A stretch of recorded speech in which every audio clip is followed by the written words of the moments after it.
It's a real joy to be here with you, and thank you for your time. Really appreciate it. Most people know that you are for King and Country, the band. But I'm going to jump straight in and ask you, before we dig into the film, many of your actual music videos contain narratives. And so my question is, what led you to the next step of creating a full feature-length film? Yeah, good question. And lovely to see you, Sarah. As you well said, we've always started with the sound and then seen the visual. You know, you start with the song and then you do a music video. You start with the song and then you do a live show. And but we've always been equally fascinated by both mediums, visual and sonic. So this film was kind of this grand opportunity to flip the script, so to speak, and start with the visual and then go to the sonic template with the Inspired by soundtrack and the score and so on. Grant me serenity to accept things, the things I cannot change.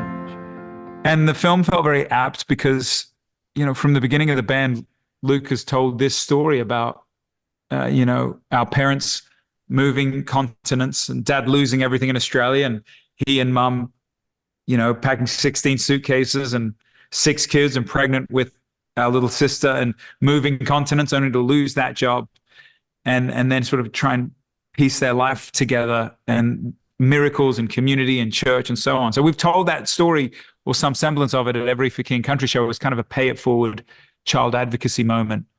And so many folks have always come and said, you should write a book about this. It's so fascinating. And our joke is that we were homeschooled, so we don't read and write very well. So in the end, we'll give you one better. We'll give you a movie. And in 2020, Luke made the first call to producer and said, what do you think about putting this into development?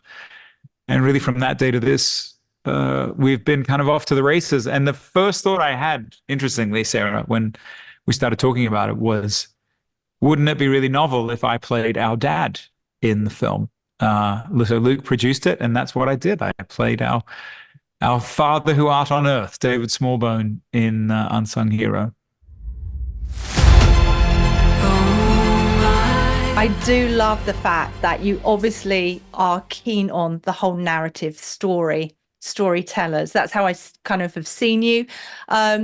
But something interesting that I read was that you didn't put all of the miraculous events into the film because it was a bit too incredulous.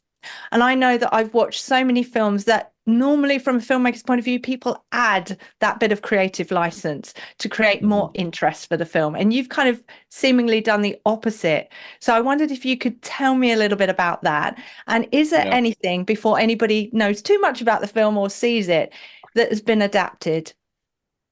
Yeah, I mean, look, the film is 90% accurate, really, truthfully. We've had a lot of, obviously with film, if you're going to tell a good story, you need to make the highs higher and the lows lower, but the feelings are still the same. The truth is still there. And some of the miracles that we had happen early on, where we did have people that would just randomly send us money that would cover our bills by dollars, that we were like, yeah, I think if money just starts showing up in the mailbox in the film, people are going to be like, really? And then, we had a guy that we were renting a house from that, when we moved out of that house, he goes, oh man, I forgot to collect rent for like 4 or 5 months. And he's like, that's my fault, not yours. Don't worry about it. Like, just things that you kind of sit there and you go, this is just amazing how that God would provide for us in such unique ways. But yeah, our focus is, part of the reason why we wanted to tell this story is we didn't have to do some sort of crazy adaptation. We didn't have to do some sort of like, this section over here is pretty good, but we're weak here, and it gets good again over here. For the most part, we were just telling a true, authentic story of what happened with our family. And I think, if there's other people watching this, they're like, oh, I've got this story that I want to tell. If the story is good enough just to conversely tell it, and people sit there and go, wow, those are the stories that should be told. The ones that have a couple of good beats that need significant Hollywood interjection, I would say, hey, there's probably a better story out there to be told. Okay, so you're very into story. The story's real. I love that. I actually felt quite emotional at times watching it because it actually mirrors some of my journey, but as a Mhm. mother, and knowing that when you want to protect your children going through things and you want to kind of perhaps shield them from some of the heartache, when you're going through the challenges and they're going, well, we're going to seek God, we're going to pray God to God, he's the one in control, because you know you can't do it yourself. But your mum must have gone through a lot of emotion, a lot of behind the scenes stuff that you didn't see when you were growing up. So how did you tackle that? I mean, what were the conversations perhaps you had with your mom, or how, as a producer or as a director, did you kind of seek to bring maybe those hidden moments alive? Yeah, we were very fortunate to have Richard Ramsey co-screenwriter with me, co-directed, and he obviously Luke and I lived it. So there's an objectivity there, but there's also a bias there because we were so young. And so Richard did the hard task of sitting down with all the family members and hours worth of interviews and questions about the story and sort of triangulating all the different perspectives from everyone. But I feel as though when push came to shove, it was so much about finding the right person to emulate mum. And we literally, Sarah, searched high and low for our Helen Smallbone and ultimately came through the miracle of Daisy Betts. Came not 10 days before we were going into production, which was very terrifying to not have your unsung hero right before you go into production. But we just always felt like she needed to be genuinely Australian. She needed to be a mum. She needed to have that sort of quiet strength. And if we found that person, that the sort of the rest of the script would sort of find its way very honestly. And it's terrifying to think how close we were to the precipice of not having her. And then equally delightful to think about her and so many other actors that came along in the process. You know, John Locke. Your family, they're not in the way. They are the way.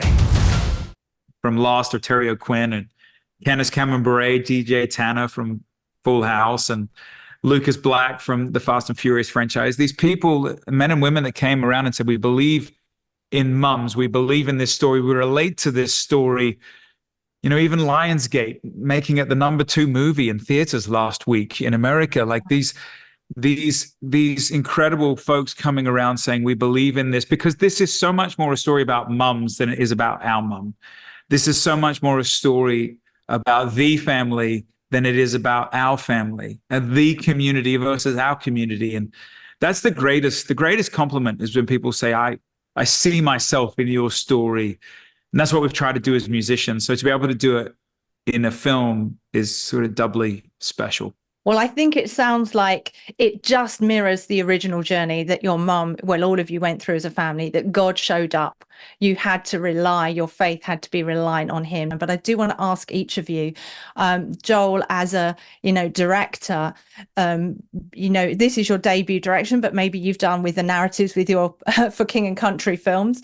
But as you were sort of immersed in that being your dad, having to replicate your dad, and Luke, watching your family history unfold before you, watching your brother, play your dad, and Terry O'Quinn play your granddad, how were there any moments for each of you in your separate roles? One, what was the biggest challenge, both as producer and director, and those things that perhaps kept you up at night? And two, did you have any of those revelatory moments, those mini kind of revelations going through it that perhaps you hadn't noticed when you were living it? Producers first. I mean, look, I think that when you're getting close to the age of what our father was, when he's coming, that he came over to America with 6 kids, Courtney and I, my wife, we got 4 kids. I'm not quite 40, but getting close. You just start to see the level of pain that he must have been going through to move countries. I mean, think about it. I mean, we love Australia. You're leaving your parents-in-law, every sibling, to go to another nation. It gives you a little bit of compassion for probably, what he, went through. And I think when it comes to the biggest challenge, we had our financial backing pull out about 2 months before we started filming. And so that was extremely stressful to go and raise the budget in, just a few weeks. And thankfully we did, which I think was one of those miracles behind the cameras that made you go, oh, this film really does need to be made, which I think anytime you're trying to tackle a big project, you do need some sort of spiritual revelation to go that you're on the right track. Mm-hmm. And I think that was one of the gifts that we had with the financing backing out the way it did, was we go, oh, we raised it back and with verbal commitments in about 3 days. That doesn't just happen. So I think it would be those two things would be how I would answer your questions. Yeah, there's no doubt that Luke and I obviously experienced this film as kids. So to invert it as an adult and drop into Dad's fear and his pride and his compounding failure created a level of empathy that I will take with me, really, I think, for the rest of my life. There was also something really rich, Sarah, about, and really difficult about telling this story with your family while they're all still with us, and yet I feel there's been just a grace of God covering the whole process.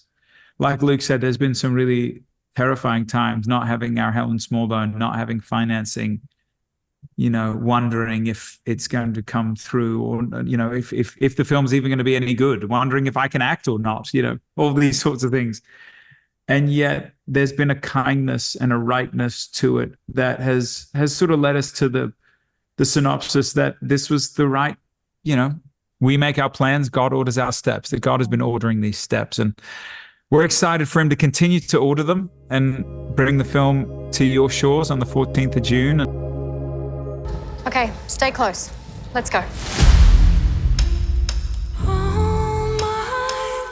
I know I saw you at Big Church Festival a few years back, and you haven't been back in the UK, but I know you've got your tour coming up.